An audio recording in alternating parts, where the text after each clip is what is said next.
Vou chamar aqui o Fernando Horta, professor, historiador, analista político, palpiteiro, igual a gente aqui também, várias coisas, mas sérios, né? Sempre com muita informação, sempre com muito conteúdo. Também está muito atuante no X, ali, no antigo Twitter. Sempre eu vou lá ver o que o Fernando está falando também sobre a conjuntura nacional e internacional. Obrigada por estar aqui com a gente. Obrigado pelo convite, gente. Obrigado mesmo. A gente só dá palpite naquilo que dá para segurar, entendeu? Quando não dá para segurar, a gente parte para ofensa mesmo, que é o que dá para fazer. Mas, cara, eu tenho dito sempre, viu, Ana e Yara, que a sociedade paga, né? Seu som está um pouco baixo, Horta. Está falhando o seu som. Está cortando um pouco também. Talvez melhorou agora ou não? Melhorou. Agora não. Agora não te ouvi. Melhorou? Fala mais. Mais ou menos. Não, eu tenho dito para as pessoas isso, que a sociedade paga a gente para estudar, fazer mestrado, doutorado, para quando dá esses rolos, né? A gente vir à frente e fazer a discussão que tem que ser feito. O que eu não suporto é o acadêmico de resultado fechado, né? Depois que a coisa terminou, está todo mundo bem, aí ele senta para dizer como as coisas deveriam ter sido feitas ou como as pessoas deveriam ter se portado naquele momento. Eu acho que a sociedade exige que a gente se arrisque, que a gente vá lá e com os dados e com as técnicas que a gente tem, enfrente os problemas, sempre com um objetivo óbvio de transformação política, de defesa da democracia, de defesa das liberdades, mas sempre correndo risco de alguma análise aqui ao colar ter algum desfecho não muito esperado. É verdade. Então, eu vou te colocar logo a questão do momento. Tem gente aqui revoltada, porque não aguenta mais falar de Pablo Marçal, mas o fato é, né, Fernando, que tá esse imbróglio no início da corrida à Prefeitura de São Paulo, que já se sabia seria a corrida de 2024, né?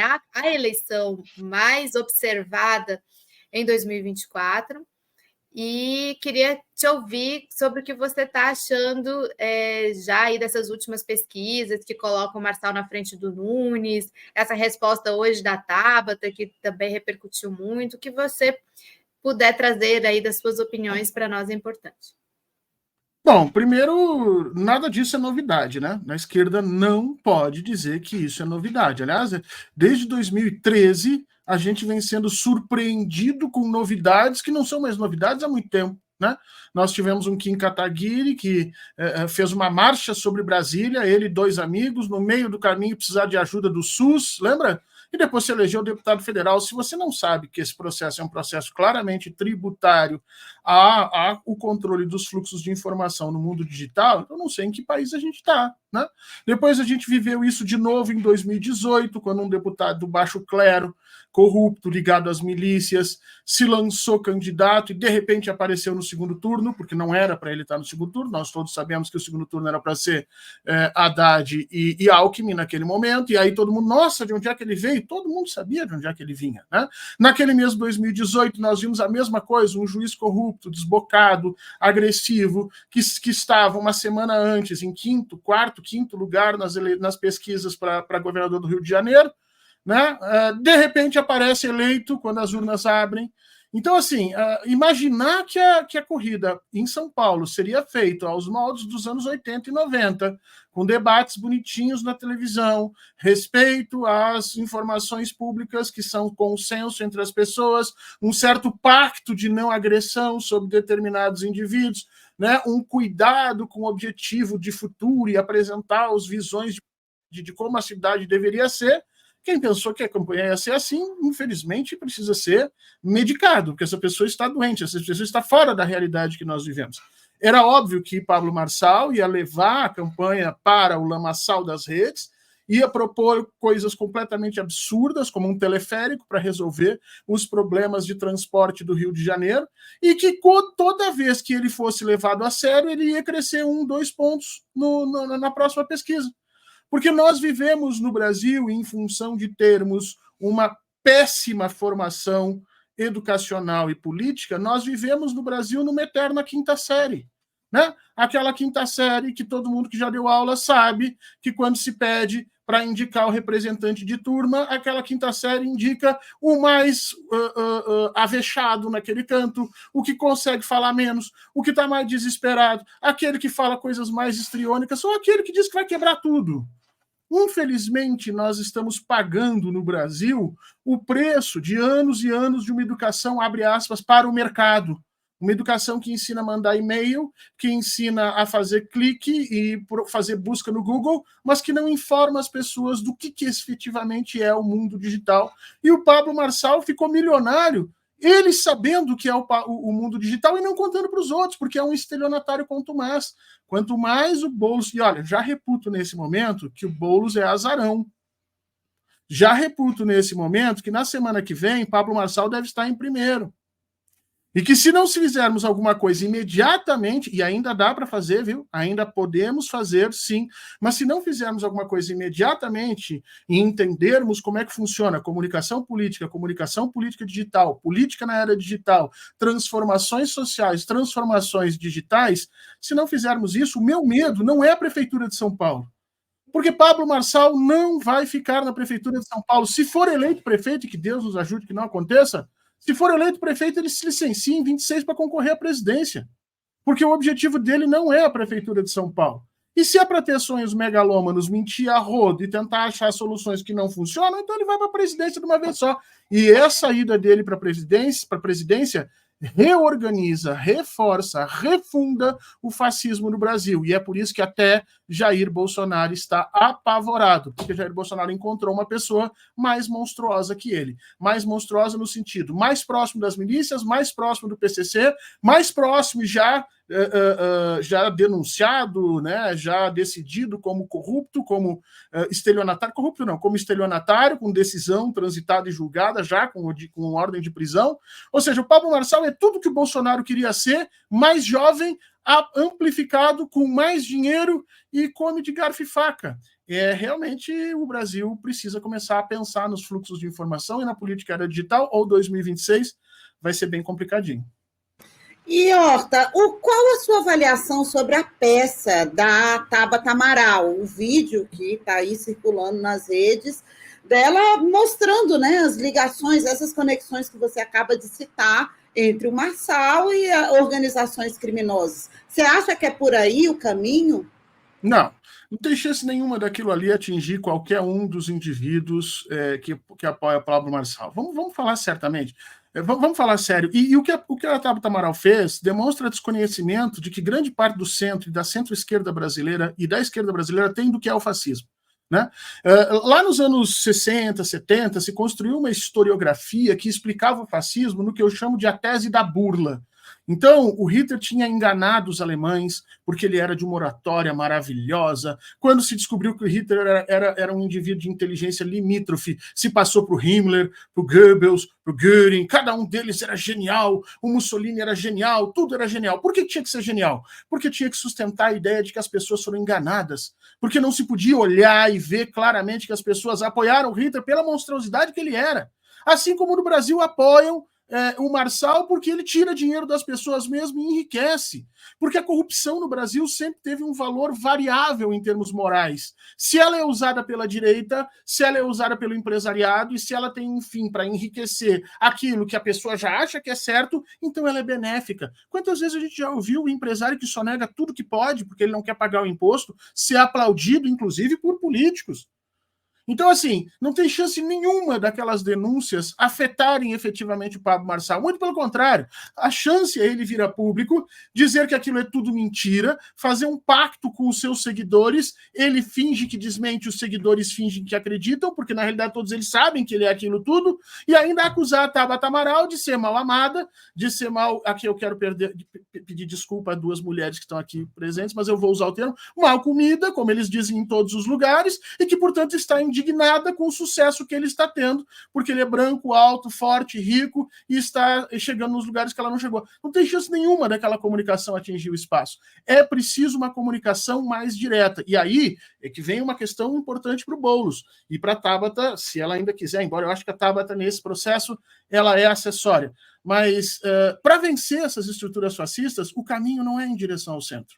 Em nenhum local, em nenhum momento histórico onde nós vivenciamos estruturas polarizadas, o caminho do centro nos levou a algum lugar, senão nos Estados Unidos da América, onde houve um acordo e muito dinheiro de empresário para fazer com que democratas e republicanos chegassem a um acordo durante a Guerra Fria. Em todos os outros lugares, só conseguiu-se barrar o fascismo a partir do reforço efetivo das ideias antagônicas ao fascismo e da luta direta que nós fazemos contra as ideias deles. Essa história de eu querer parecer bonitinho, de eu ir lá e denunciar, por exemplo, a ditadura do Maduro, depois eu ir lá e dizer que a Kamala Harris é uma pessoa super legal, eu não sou mais a favor da descriminalização das drogas, eu também não acho que esse negócio de tentar regulamentar o trabalho que os aplicativos fazem seja tão necessário.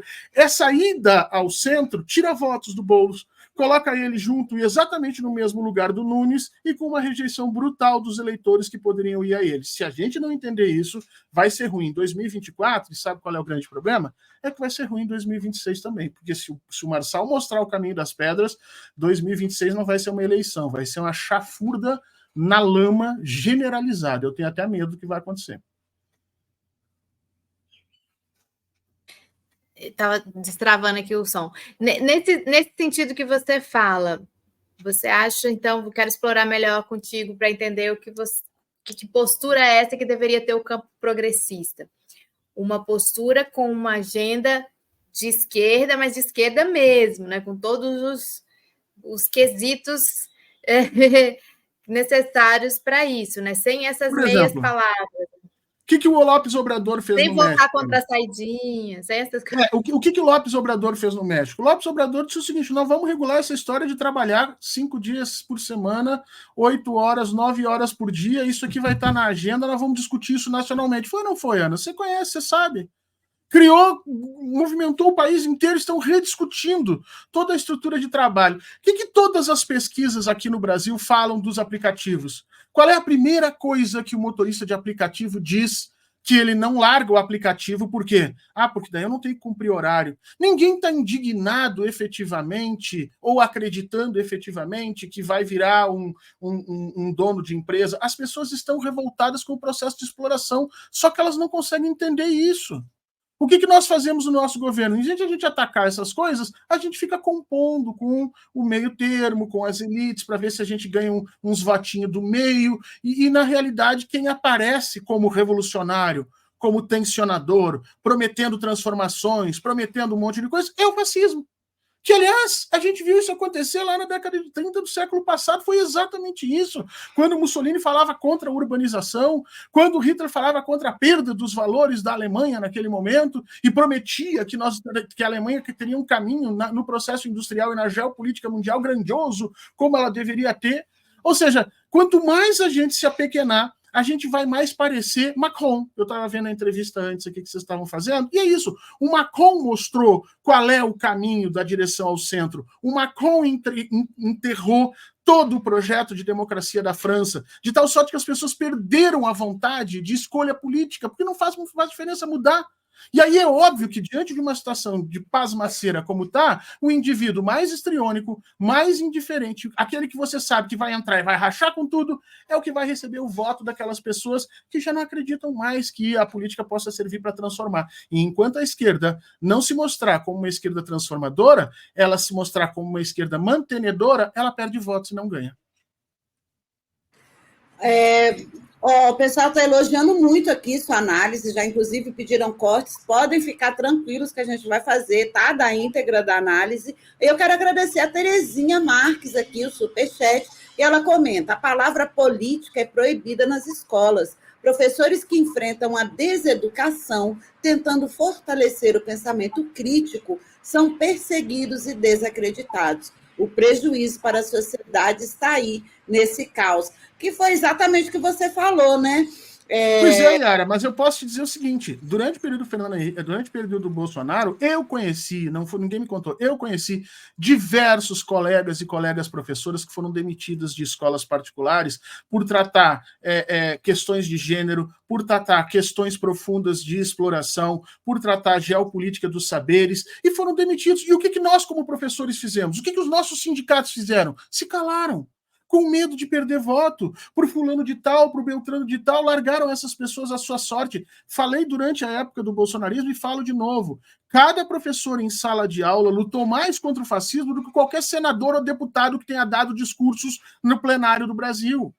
E o que acontece agora? Nós temos um MEC, por exemplo, que não só não fala de política, como não tem nenhum projeto para educação popular. Não tem uma secretaria de educação digital. Não há. E o que há, efetivamente, se adequa aos interesses de mercado. Qual é o resultado disso? O resultado é que, se você prolonga essa nossa atuação pífia na questão educacional, 2026 vai ser uma produção em série de fascistas, que é o que eles estão fazendo com esse novo ensino médio, com essas escolas militares aqui e acolá. Nós perdemos a capacidade de oferecer para a sociedade uma coisa que lá no século XX a gente tinha. A gente tinha e o capitalismo tinha, que era a utopia da transformação. O capitalismo prometia para todo mundo que o mundo ia ser maravilhoso, uma vez que a União Soviética caísse, o trabalho ia ser generalizado para todo mundo, não havia mais rupturas, a riqueza ia ser maravilhosa, vamos produzir em todos os lugares e trocarmos e dividirmos.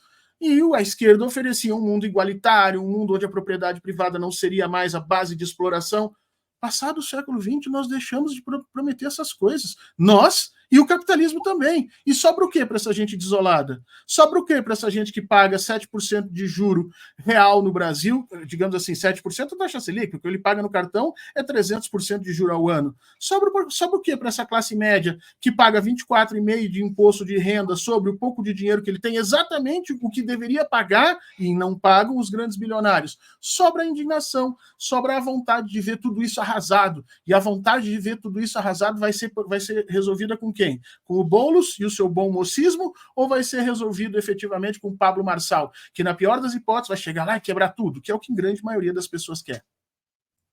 É até bom, é curioso você falar isso, porque a gente trouxe aqui uma notícia hoje que eu ainda estou digerindo. 48 golpistas estão nas urnas das eleições municipais. Acho que essa aqui ilustra essa sua fala de que existe uma fábrica de fascistas em série, né, no Brasil.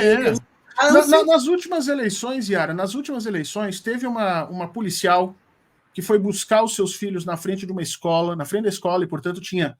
Você pega isso no vídeo, você vê isso no vídeo, tinha um monte de mães, um monte de crianças, um monte de gente na saída da escola, e aí uma mãe foi assaltada por um rapaz, acho numa moto, uma coisa assim. O rapaz parou, mostrou a arma, pediu a bolsa e estava sendo assaltado. A policial me tira a arma no meio da criançada, me dá 4 tiros no rapaz, sendo que 3 pegaram, um parou no chão, mas não sabia onde estava.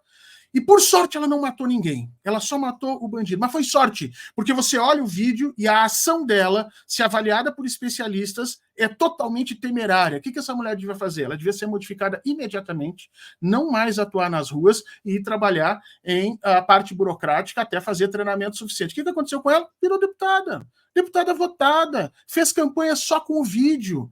Porque as pessoas, infelizmente, em função da nossa educação, não sabem avaliar riscos, não sabem fazer projetos de futuro, não têm ideia do que vai ser daqui a 5 anos. Lembra aquele documentário do Falcão, Os Meninos do Tráfico, que ele mostrava que o grande problema daquela juventude é que eles não imaginavam que iam viver mais de 1 ano, 2 anos. Eles não tinham projeto de futuro. O mundo está assim.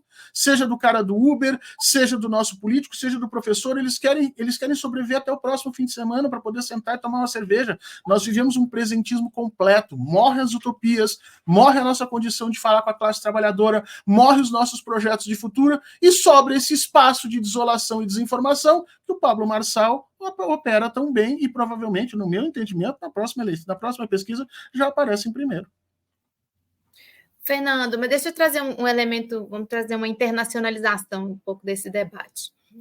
A Argentina, por exemplo, que é um país que, comparativamente, digamos assim, ao Brasil, né, em termos de educação, acesso à leitura e tudo mais, a gente sempre falou, né, que tinha índices bastante maiores que os nossos, e que tem uma cultura desde o final da ditadura na Argentina, de redemocratização, também muito diferente da nossa, com um arcabouço legal muito mais forte, de resistência. Eu pessoalmente tinha essa sensação de que a Argentina estava muito mais blindada, digamos assim, para o avanço desse tipo de candidato, né, que acabou sendo eleito, que foi o Milei. E ali, até hoje, me impressionam os números da juventude argentina, de 16 a 20 anos, principalmente, que votaram no Milei. Então, eu concordo muito contigo essa questão da educação, plenamente, mas parece que tem um algo além também, não dessa coisa que você fala, como é que você chama isso? Desse mundo digital, né? Você falou no começo aqui. Isso, mas a Argentina dá para a gente explicar por 3 motivos. Primeiro, quase 80% do acesso digital na Argentina é feito por celulares. O que isso significa? Significa que é o que a gente chama de acesso digital guiado, né? É muito diferente você acessar a internet num computador, em que você tem recursos, programas e browsers para encontrar e fazer o que você deseja, e você entrar e acessar a internet por celulares, né? Assim como acontece no Brasil, na Argentina também. Se você acessa o WhatsApp, Facebook, Twitter e não sei do que, você não paga, porque essas empresas pagam para as empresas de telecomunicação para direcionar o acesso. Isso significa que o mercado empurra a imensa maior parte da população pobre dos nossos países para a desinformação, para se orientarem pelo WhatsApp e ali receberem as mentiras. Então, o primeiro ponto é isso. A Argentina estava completamente indefesa com relação a essa questão das manipulações dos fluxos de informação. Não tem tecnologia soberana, não tem controle, porque lá reza ainda mais o laissez-faire do que aqui. Aqui nós ainda temos agências reguladoras para essas questões de internet, lá nem isso tinha. Segundo, a Argentina teve efetivamente uma esquerda que se acovardou, e todos nós sabemos que Alberto Fernandes não era para ter sido candidato. Nós sabemos a quantidade de líderes jovens na Argentina, de esquerda de fato, que tinham entrada na população, que era para estarem no lugar e terem concorrido àquelas eleições, né? E aí, obviamente, você teve todo um ajuste dos grandes cardeais da política, que também acontece aqui no Brasil, quando você vê algumas lideranças da década de 70 e 80 gerenciando campanhas e tomando pau para tudo que é lado, porque não conseguem entender o que é o mundo digital, aí você começa a perceber que esse é um problema geracional. E aí você olha para a situação e percebe que a direita está elegendo pessoas de 20, 30, 40 anos, enquanto nós na esquerda estamos nos segurando em Luiz Inácio Lula da Silva. Que Deus lhe proteja, presidente, que o senhor esteja perfeito em 2026, porque sem o senhor a coisa vai ser muito complicada. Mas nós não temos reposição. Não temos reposição por quê? Porque nós da esquerda somos covardes? Não, porque não se abre espaço. Porque na esquerda brasileira, assim como na esquerda argentina, quem está sentado nos cargos não quer levantar. E você tem toda uma hierarquia de estrutura política controlada pelo controle de verbas, sejam as verbas aqui no Brasil de fundo partidário, seja efetivamente no controle das posições políticas ali estabelecidas. Quer dizer, você não tem renovação, a esquerda não oferece renovação.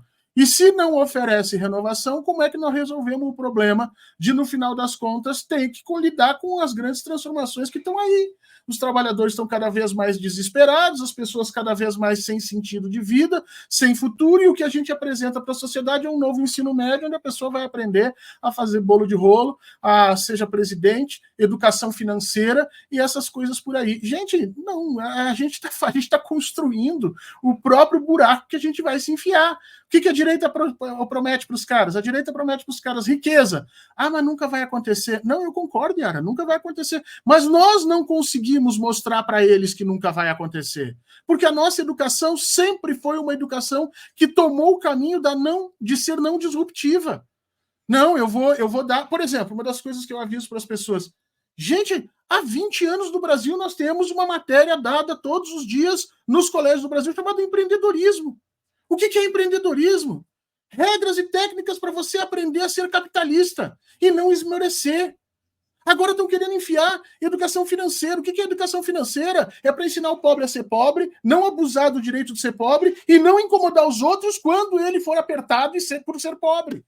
Então, assim, quando a gente faz esse tipo de coisa, esperar que, ali adiante, nós criemos capacidade crítica, que a gente consiga criar um letramento digital para que as pessoas possam efetivamente entender que não devem acreditar nas coisas da internet, é impossível. É querer que você plantar milho e querer que dê morango. Não vai dar morango nunca. Você não está fazendo esse caminho. Então, ainda dá tempo de mudar. Nós temos 2 anos de governo Lula, nós temos 50 dias, 40 e poucos dias de campanha digital em São Paulo. É muito difícil, porque o Pablo Marçal tem uma rede nacional e internacional, testada, organizada, projetada, azeitada todo santo dia, porque ele tira dinheiro dessas redes, ele troca por informação, ele tira dinheiro daqui, manda videozinho de autoelogio para lá e para cá, então essas redes sentem que isso é uma troca real.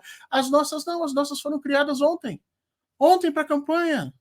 Sabe? E aí, assim, cara, eu tô até imaginando, gente, 2026 eu já tô até me programando. 2026, em setembro, vai surgir o videozinho, né, dos partidos de esquerda dizendo assim, gente, pelo amor de Deus, precisamos nos organizar para segurar a direita nas redes. Gente, tivemos 4 anos para fazer isso.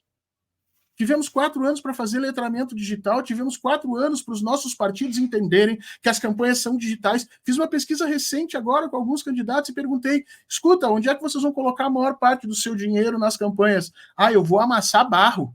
Quando eu ouço essa história de amassar barro, eu já sei, pronto, já perdeu a eleição. Bater de porta em porta, né? Gente, nenhum candidato fez isso, nem na década de 80, eles mentem pra gente. O candidato levantava de manhã, ia lá, fazia o vídeo, fazia as fotos, fazia 6 horas de caminhada, e depois ele ia descansar, ia fazer outras coisas, ia dar depoimento, ia fazer... Nem naquela época era amassar barro. Não dá mais nos dias de hoje. É preciso corpo a corpo? É preciso ir lá visitar as pessoas? Mas isso é preciso fazer ao longo do ano inteiro, ao longo dos 4 anos de mandato. Comunicação política não para. Aí a gente quer montar redes no dia anterior para enfrentar uma eleição em São Paulo contra um cara que vive disso. Não vai conseguir nunca. É como você enfrentar uma guerra com 38. O outro lado está lá com tanque, avião, e você vai levantar o seu 38 e vai dar 3 tiros. Se você der a sorte de matar o piloto, pode ser que você consiga abater um avião. Mas já tem que ser muita sorte. O correto vai ser o Marçal passar por cima de todo mundo. E isso me assusta. Isso me assusta porque ele vai dar uma senha para que a eleição de 2026 seja uma desgraça. E sabe quem é que vai estar no TSE como presidente e vice-presidente do TSE em 2026? Aninha, você sabe, pode dar uma notícia para todo mundo? Os 2 ministros bolsonaristas. Os bolsonaristas, o André Mendonça e o... Então, aquilo que o Alexandre de Moraes fez em 2022, em que ele segurou a eleição no peito, e eu digo aqui porque eu fui uma das pessoas que enlouqueci quando eu vi que estavam barrando os votos no Nordeste. Eu acordei de manhã com essa notícia e eu vi o tamanho do problema. Eu também, a gente acompanhou muito aqui. Eu estava escalado para comentar em 3 lugares, eu não consegui comentar porque eu estava fora de mim. E no primeiro lugar que eu comentei, eu disse assim, o Alexandre de Moraes tem que mandar prender esse desgraçado. Se ele tivesse mandado prender o diretor da Polícia Federal naquele momento, ali terminava a coisa, a eleição terminava, e o Alexandre de Moraes levou no peito aquilo ali, mentindo para todo mundo, porque ele no final do dia disse, não houve prejuízo nenhum, todas as pessoas votaram. Mentira, houve prejuízo, a Polícia Federal hoje mostra isso. Agora, isso que o Alexandre de Moraes fez não vai ser feito em 2026. 2026 vai ser vai lá, meu filho, tá tudo valendo. Se o Elon Musk mandar, esse perigo ele ter uma cadeira dentro do próprio TSE. Se ele resolver incomodar um pouquinho, certamente os bolsonaristas vão permitir ele. Então, assim, gente, eu queria ser mais positivo, vocês me perdoem, eu queria estar aqui dizendo para vocês, está tudo bem, vamos lá. Mas não dá. A situação está muito, muito, muito complicada. E mais pelo que a gente deixou de fazer do que pelo que a gente fez. Eu não precisa pedir desculpas, não, viu? Eu sou totalmente eu sou da turma do Apocalipse. Cada um eu vejo um cavaleiro, né, a minha? Quero agradecer a Terezinha aqui, outra contribuição dela. Sou professora e fico triste em dizer, mas mesmo a proposta de ensino mais revolucionária fracassará se os seus sujeitos, agentes, forem conservadores. Aí, você falou da história do empreendedorismo, Horta. Eu tenho 3 filhos.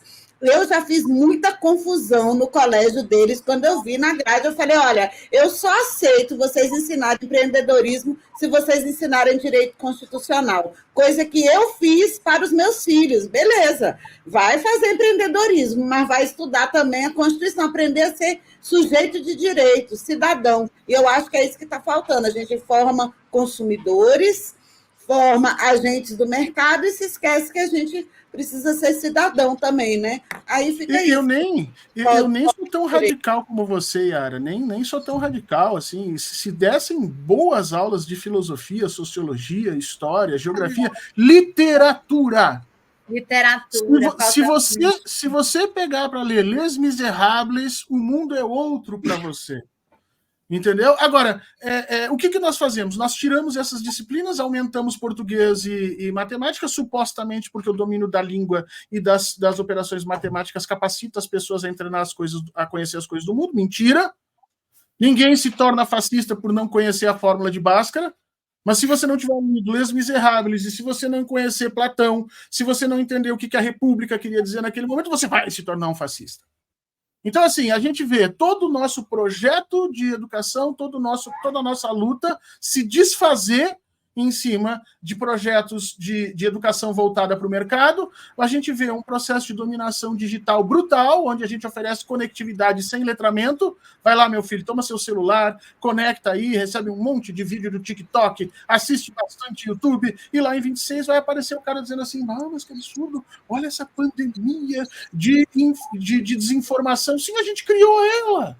A gente deu condições para que ela atuasse. A gente blindou as nossas escolas, a gente deixou os nossos professores serem destruídos por falta de confiança social.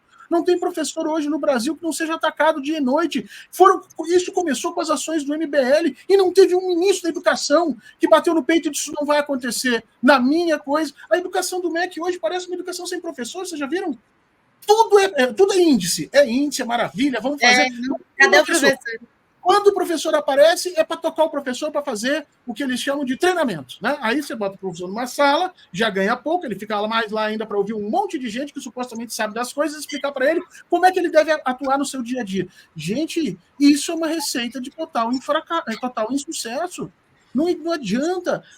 A única forma que nós vencermos o fascismo é através da educação. E quem está dizendo isso não sou eu, quem disse isso foi o próprio Mussolini, que disse que a reforma que eles fizeram na Itália, a reforma educacional que eles fizeram na Itália, era a verdadeira reforma fascista. E quando os Estados Unidos, no final da Segunda Guerra, perceberam que os Estados Unidos, com a sua população, estava em condição de aderir ao fascismo, eles iniciaram todo um processo de educação popular, todo um processo de ensinar aquelas pessoas a entenderem o que eram relações internacionais, o que eram os países. A Ana sabe disso. Os Estados Unidos, em 1919, eram totalmente isolacionistas, o resto do mundo que se exploda. A população não concordava que você botasse $1 para ajudar governos exteriores. Em 1945, eles estavam lá enfiando dinheiro na Grécia, enfiando dinheiro na Turquia, para evitar lá o avanço da União Soviética. Como é que se fez isso? Com um processo público de informação, de doutrinação, se você assim preferir. Agora, aqui no Brasil, não, a gente fica quietinho, esperando que as pessoas criem consciência de classe. Eu nem falo em consciência de classe porque vai deixar direitista enlouquecido. Gente, não quero consciência de classe. Consciência da própria existência e dos sentidos econômicos da própria democracia, ou seja, que você vota em gente que vai te trazer melhores condições, já seria o suficiente. Eu digo isso para as pessoas. Se as pessoas souberem que tem que votar baseado no seu bolso, a gente já resolve um monte de problema. Horta, cara, agradecer aqui a sua presença, fez muito sucesso, nosso próximo convidado já chegou, mas olha, volte sempre aqui para colocar fogo no parquinho aqui, vamos pensar um novo projeto para a esquerda. Muito obrigada, boa sexta-feira. Tá bom? Foi ótimo. Obrigado, Yara. Obrigado, Ana. Desculpa ter falado tanto. Na próxima vez eu falo. Não, foi Vocês levantam as plaquinhas. Levanta aquelas plaquinhas de 2 minutos, 30 segundos. Sabe a plaquinha? Não, ficou no tempo certinho. Você agitou aqui na sexta-feira. Beijos para vocês, gente. Beijo, querido. Tchau, tchau.